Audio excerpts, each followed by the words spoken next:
Our good friend Kuro has come back for His round ASMR voice. for round 2 of the Bleach debate. This time, however, he seems to have strengthened his resolve as the topic is shifted from arc strength to the strength of individual characters. I have no affiliation towards the Bleach series, so as always, I am your impartial judge, Flair. And who will you two be representing? All right, I am Fither on Team Rukia.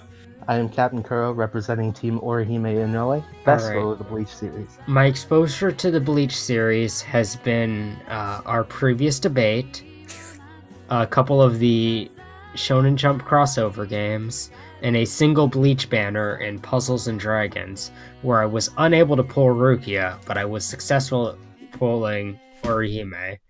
That means you have a bias. You can't moderate Yeah, you're this. biased towards Orihime, dude. Yeah, but I didn't use her. Okay, you're fine.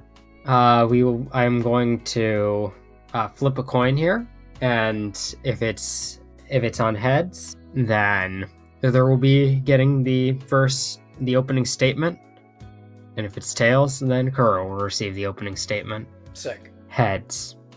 Excellent. Okay, so the topic of the debate is Rukia versus Orihime, and I thoroughly believe that Rukia trounces Orihime in just about every way conceivable, except for like their visual designs and like attractiveness, which I think is about equal. Rukia is more important to the story. She has more interesting character relationships. She's more useful throughout the entirety of the show, and the show and the manga, and her development overall in terms of both her power and her character are vastly better. I think Orihime sucks, and I do thoroughly believe that she was introduced to have some nice titties, and for the rest of the series, she's kind of pigeonholed into this spot where the nature of her own abilities make her, like, almost useless. She has no interesting relationships with any characters, and her relationship with Ichigo is, like, the focal point of her existence, and that's not very interesting either. I guess that's about my opening statement. So we have several strong points for Team Rukia, and several strong points against Orihime. I'm not ready for this. I'm absolutely not ready for this. Because you have this fucking nice opening statement. But here, I'm just gonna go raw. Alright, go raw. Alright, Orihime is good, Rukia fucking sucks. Next question. God, this is already a disaster! Now, No. as the judge, I am not supposed to ask questions. That is up for you to do. Now, since both of you have finished your opening statements, I believe it's time for Fither to begin his questioning phase. It's questioning. What is this, Ace Attorney? Yes. Now you enter the battle phase. Okay. Ask Kuro questions. Okay. Let's see. I guess what is it about Orihime that you think is better than Rukia? I like her loving nature and her not hot-headed assholeness. Mm-hmm. Rukia always feels like an older sister type character, which I get. Well, a little sister too, but like older because she's fucking older. Orihime always felt like she was a love interest, and she felt like she was meant to be with Ichigo. Basically, the crush was like really endearing, and her feelings felt true, and I liked that. Just a lot of people resonate with that character because she just wants to help her friends and keep them safe, but she keeps getting pulled into these extreme spiritual situations that she can't like really affect. So she ends up being a bystander by the nature of her own powers, because she plays a support role, not an actual DPS or tank role. I'm sorry, just describing things in DPS, healer, tank. What am I supposed to do? Shenrika isn't offensive. I mean, she can use it offensively, but it's not how it's meant to be used. The fact that she can reverse time in a localized area to heal people is just a support ability. And it's a really useful support ability. The fact that she constantly faces just things that... How do I want to say it?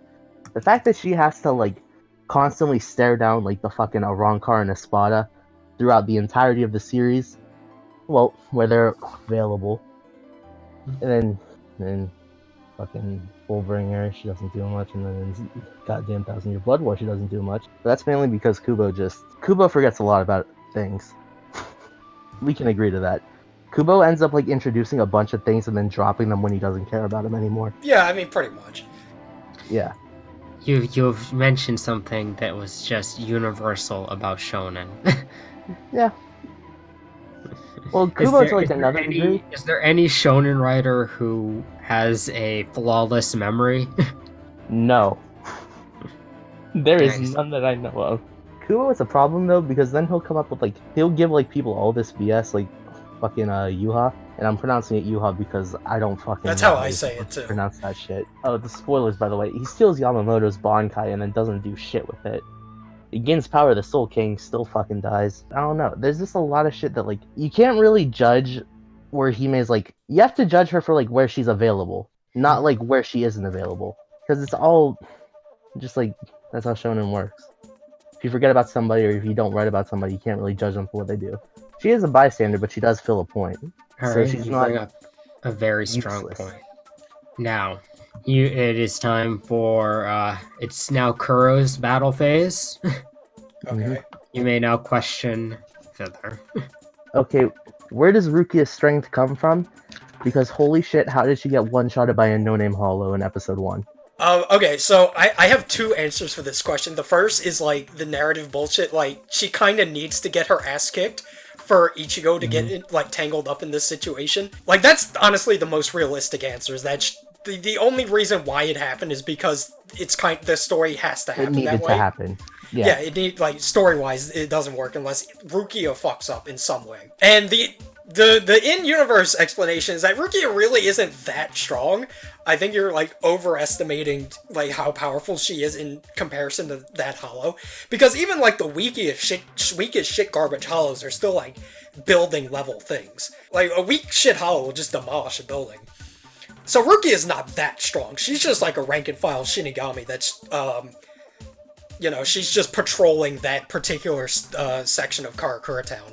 Or I think all of Karakura Town is part of her, like, jurisdiction. But either way, she's not that strong. Like, most Shinigami are, like, a decent bit weaker than a hollow. Like, there's an enormous power cliff between, like, a normal Shinigami and then, like, a lieutenant, and then even bigger between that and a captain. Like, normal Shinigami are worthless in this story. They're like the grunt, like, ninja in Naruto. Like, nobody ninja ever does anything. Can I expand on the question? Sure. If Mr. Judge will allow it. I'm going to allow it because you're going second. That's how Yu-Gi-Oh works, I think. Do you think she had her Shikai during the events of Karakura Town? In the first episode? I remember reading on the wiki that she did have it, but I don't recall that ever really being brought up. Right, because it's like, if she could, the way I always like kind of like thought of it was, Kubo probably didn't know he was gonna do Shikai as a thing. Right. So then once like she lost her powers, there was no point for her to ever bring it up. And then like once Byakuya and goddamn Renji showed up, he was like, well, I'll power him up a bit. The only in-universe thing I could maybe think of to explain that is that her using her Shikai would have been like too dangerous. Even though it really wouldn't have. Even then, it's not, because Soden no Shirayuki is not like, it's not an AoE. Some of her dances are, but like, it should be controlled. MMO terms. Can we just define everything in MMO terms so that I mean, you could. I know, I'm just like asking because like, a big thing against Orihime is her power level. Like, the fact that she doesn't fight. But the fact that Rukia is like, always given like these little boosts.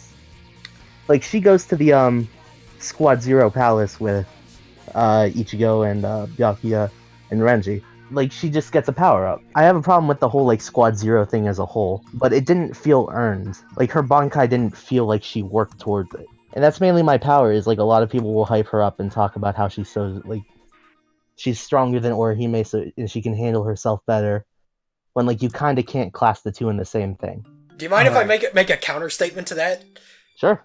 Okay, sure. I was asking the judge, not you. Oh, well. Of course.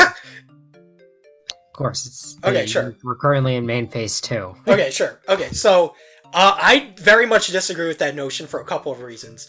I kind of have this philosophy of like power utility in shonen manga, because at the end of the day, your usefulness in a shonen is determined by how strong you are, right? Right. And the problem is that Orihime never gets stronger, and I disagree with the excuse that it's because of her powers. Like, Josuke from JoJo has almost the exact same power. To where, like, Orihime's power is, I forget specifically what the wording is, but it's like the ability to reject things. It rejects events as they happen. Right. Like, so that's kind of similar to special. what Josuke does, to where he will, like, Yeah. restore things to a previous state. But the difference between the two is that Josuke uses that to kill people, and Orihime never quite figures out, why don't I just, like, bop this guy out of existence? And, like, the thing that annoys me about Orihime is that her power is, in theory, the coolest and most interesting thing ever, but it's never really utilized. And I don't know if I want to put that at fault of, like, Orihime or Kubo, but I'm leaning towards it being the fault of, like, Orihime the character. Because Orihime's utility in any fight is to heal and to make shields.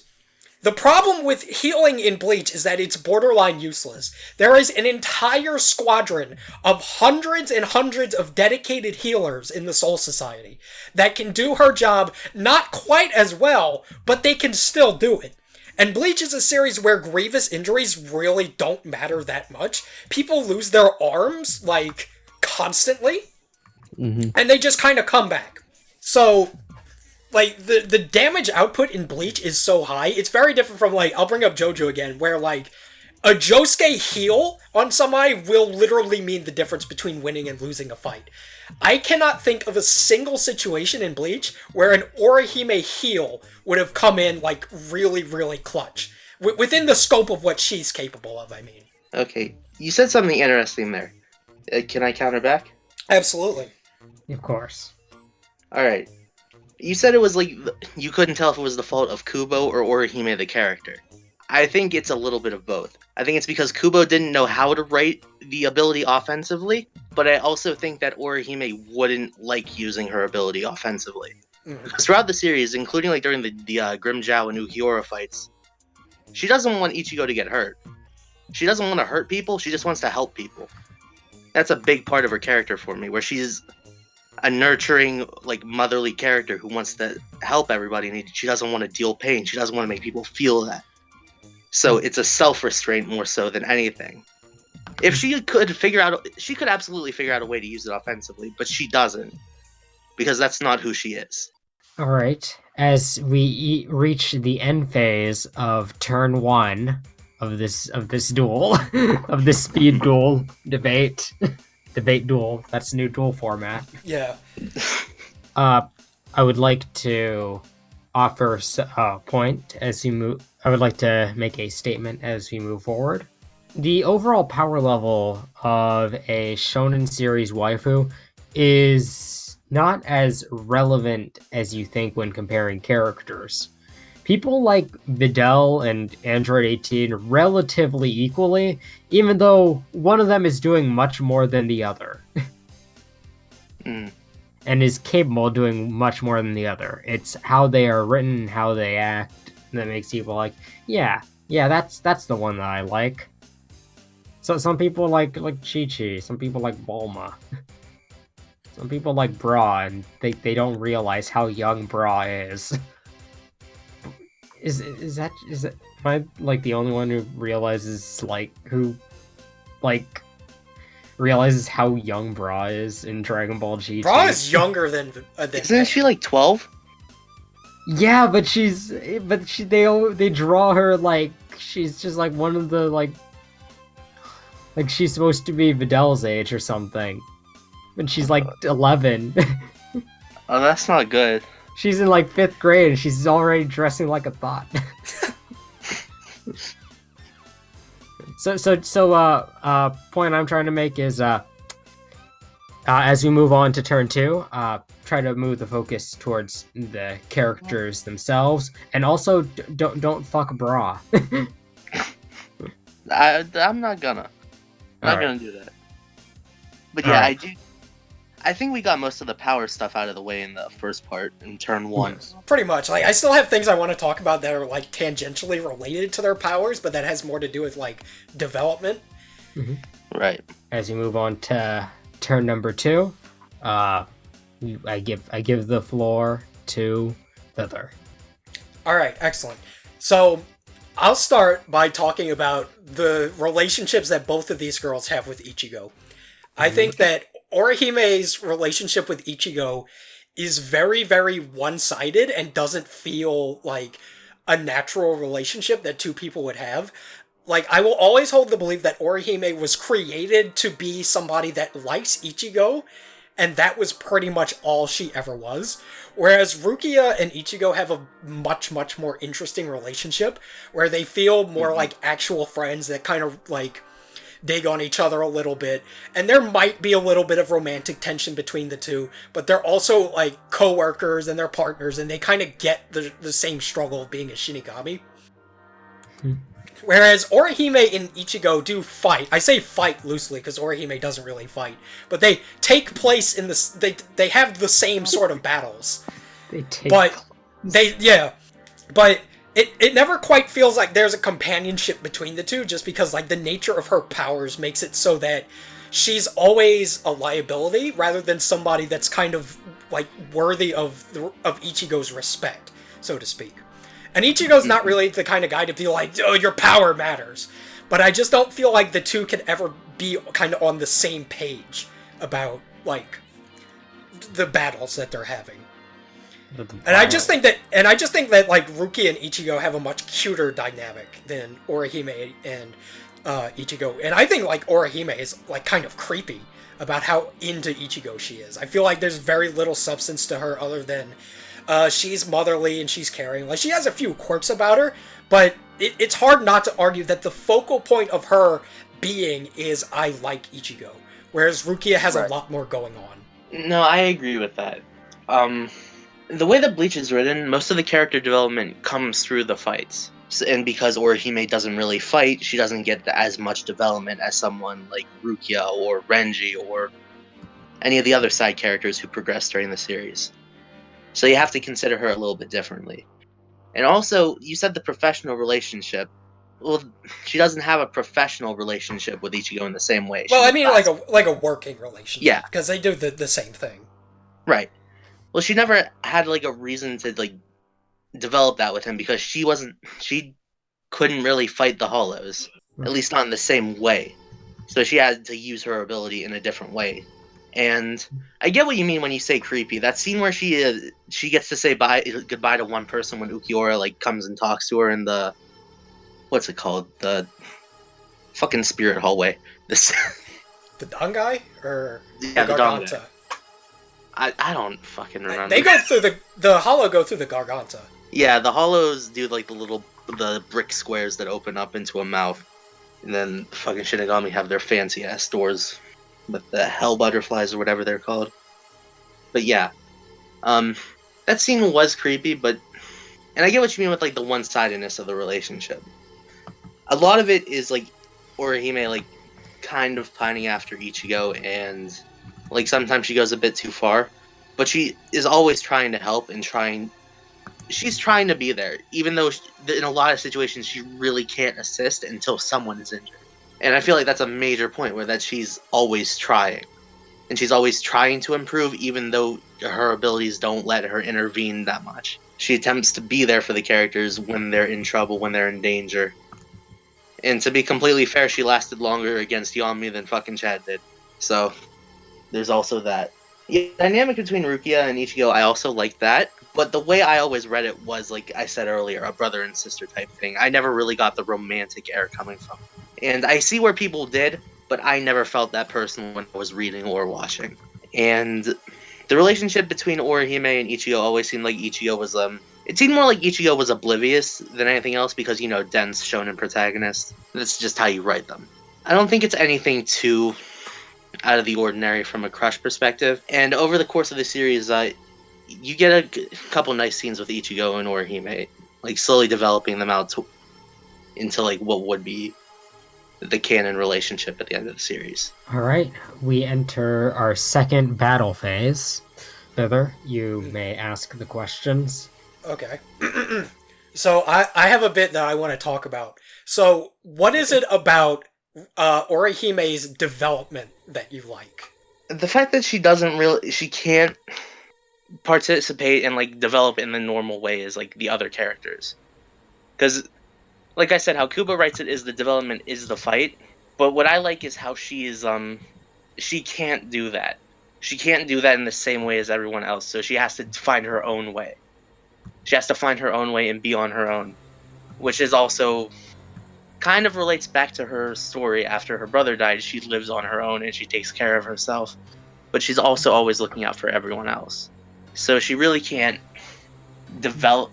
Her development is much different than another character. She's a relatively stagnant character. I'll agree with you there. When she does develop, it is important. Her bond with Ukiura is honestly one of my favorite things in like the series.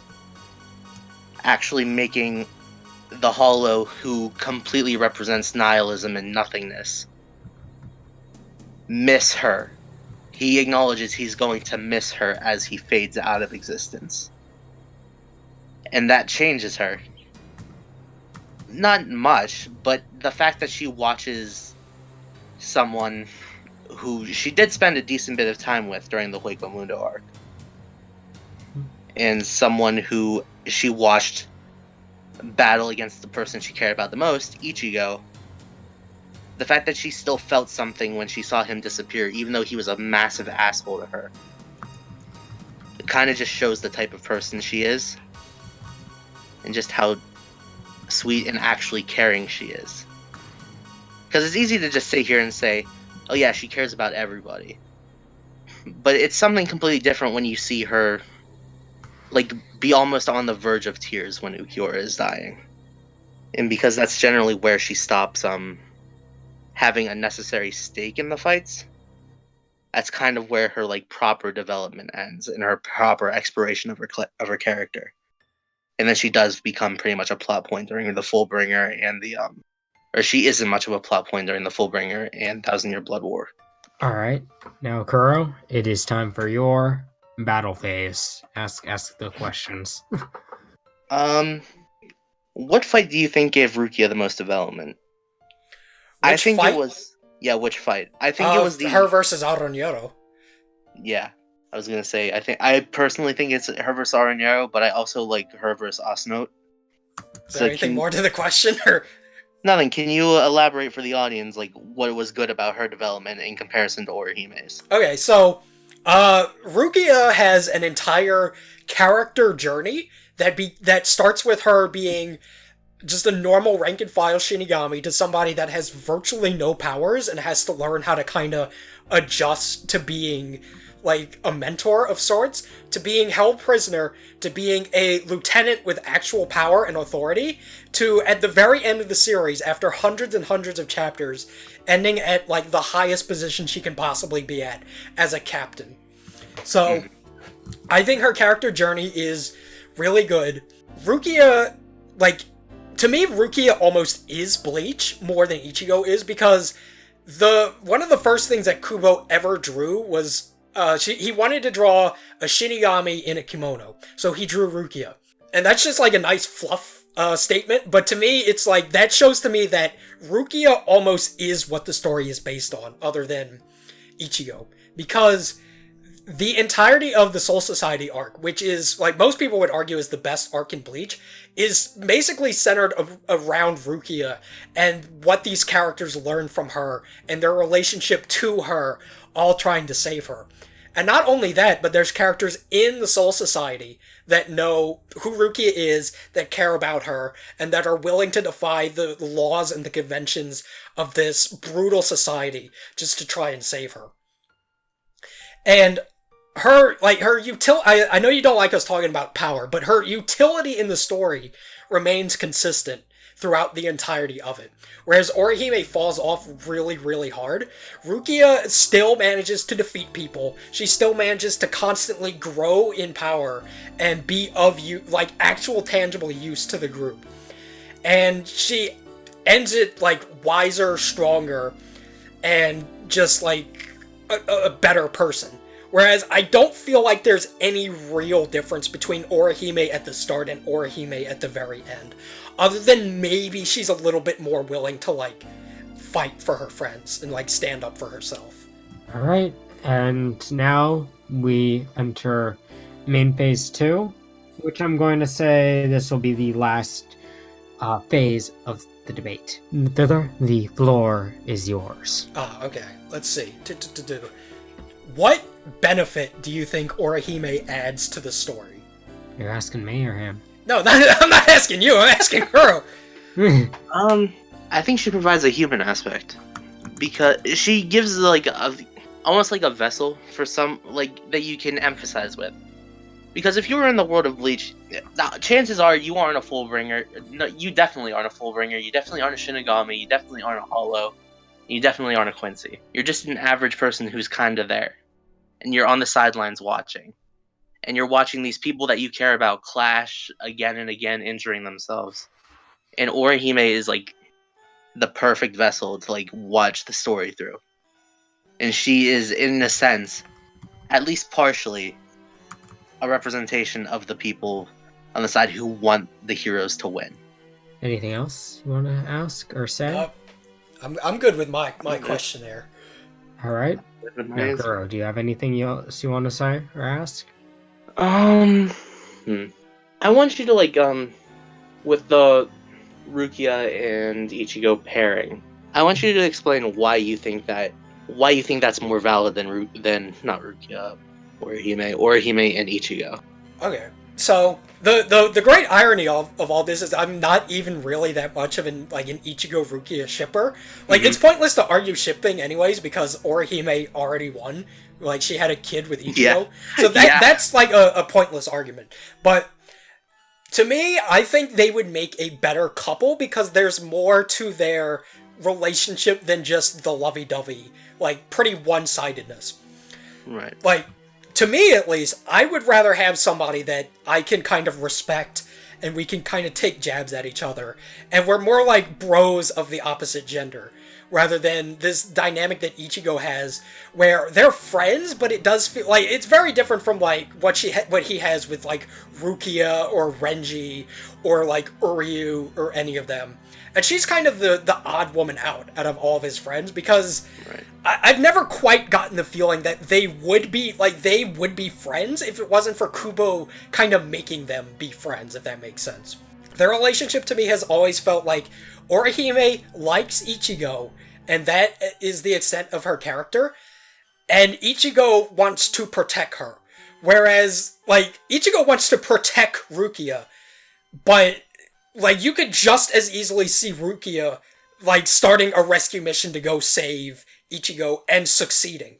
I could never see Orihime being like, I'm gonna save Ichigo, and being able to.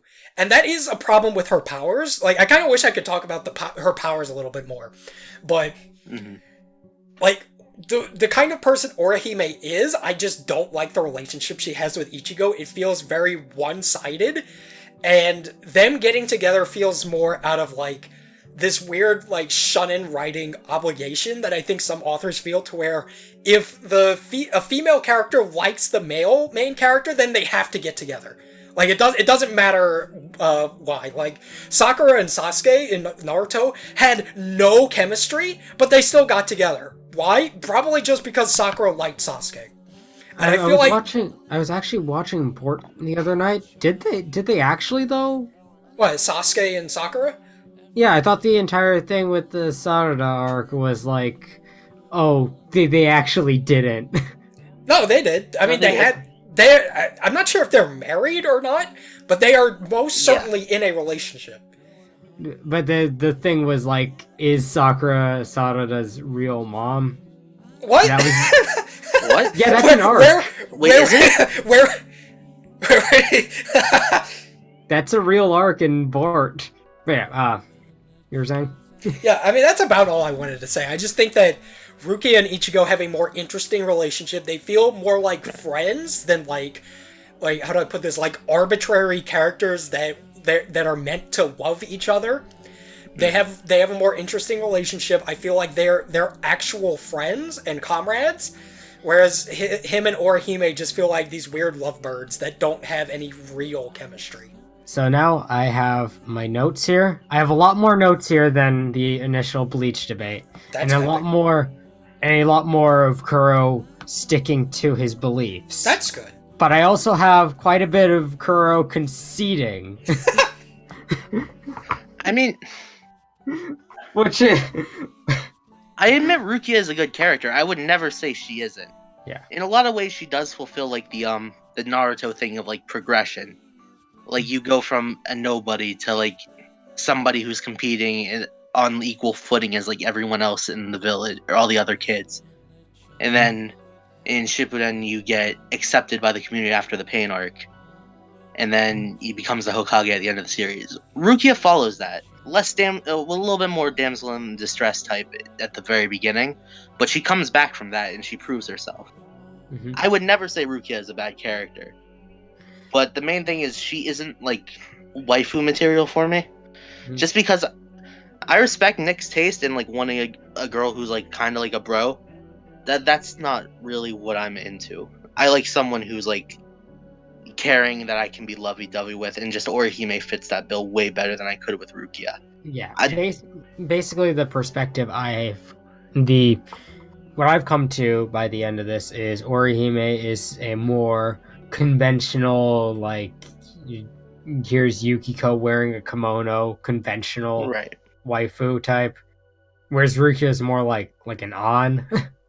Yeah. She's pretty similar to Anya. Yeah. And ultimately, I'm in no position to say that one is directly better than the other. However, in the context of this debate and in the context of how I would judge this based off of what I've seen, it seems like Rukia has more screen time to work with, would have more screen time to work with, and a lot more conventional shonen development. Which, if you're going to be waifuing someone from a shonen, is going to be what matters most for the most part. You feel me there? Yeah. Yeah, and it's not even an issue of like one like gets less screen time because they're introduced at virtually the same point. Like I think Orihime premieres in like episode 3 or episode 2. I thought it was like 3 or 4. It's like 3 or 4. It's like one of the first 5 episodes. Yeah. It was before Uryu, but it was after Chad. Now, I heard the name Chad several times throughout. This real? Yes. Yes, he is his a name is half-Mexican actually Yasutoro Sato, I think. Yeah. But he everybody calls him Chad. Chad actually sucks. He's not really a Chad. He gets jobbed a fuck ton. Oh man, Chad. So, ultimately, with what I have to go off of, Rukia has more like direct points in her favor, whereas Orihime has some very strong points in terms of her non-conventional relationship, or not relationship, non-conventional character development, and her. I did see the scene, like I could visualize something with the scene with the making the nihilist hollow make you feel.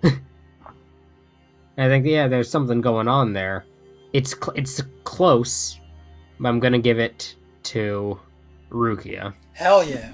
because I feel there was a bit too much weight put onto some points that, from the establishing arguments, weren't established as particularly relevant. I didn't give any points to Orihime's good, Rukia fucking sucks. So that was with 0 points. No, I figured. The point of me coming here wasn't to like actually like seriously prove like, oh, Rukia sucks and Orihime is god tier. I frankly didn't even care about winning the debate. I just wanted people to like at least respect the idea that you can like Orihime more than Rukia. She is. Yeah, like I don't have any problem character. with somebody And liking if that is Orihime. and if that is what you came here to do, you have succeeded, my friend. Congratulations. Congratulations, you proved your liking this character is a valid life choice. A lot of people shit on Orihime. A lot of people do. So I just wanted to like come here and just like be able to be a voice for someone who's absolutely been in a forum and said like I like Orihime from Bleach, and said like, oh, you're a fucking retard if you like Orihime. That, you know what I mean? Yeah. And as long as I was able to entertain the audience for a little bit, if you enjoyed, like, comment, subscribe to Fither. No, please don't do that. Follow me Now- on Twitter at Captain Kuro. Now hold on. This duel has not gone through all of its. It's not over yet. Oh, It's not over yet because Kuro, I need you to give up your rarest card and locator card to Fither. Yeah. Okay. Snake. Do you want like the 12 numbers on the front, 3 on the back, and the expiration date? Yeah. All right. That's how you find Kaiba's balloon. Is you need six credit cards.